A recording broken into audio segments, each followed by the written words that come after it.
A few years ago, I was an intern hospital chaplain at a hospital in Washington, D.C. As part of the process, our supervisor had us write down and keep track of the patients we were visiting, as well as how much time we had been spending with each. Early on, my supervisor noted, "Hey Stu, you're spending 20 minutes with this patient here, 30 minutes with this one here. Every minute of your whole time, every hour is accounted for. When are you taking a break?" Now, in my mind, I said, well, look, this gig is just all about going into a space and listening. I'm just listening. Surely I don't deserve any kind of rest, right? Even though I knew full well I was exhausted at the end of the day.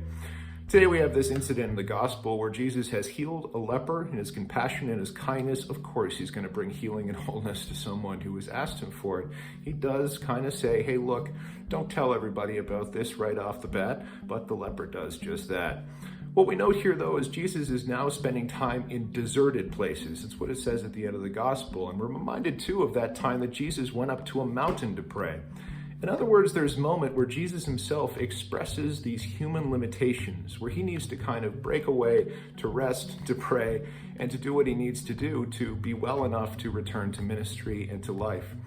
I gotta say the same is true for us. I think especially in this time of pandemic, even if you feel like, boy, I haven't been doing enough to deserve a rest, look, this is a strange time. If your mind is telling you to rest, rest. If your body is telling you to rest, rest. If your spirit is telling you to rest, pray and rest.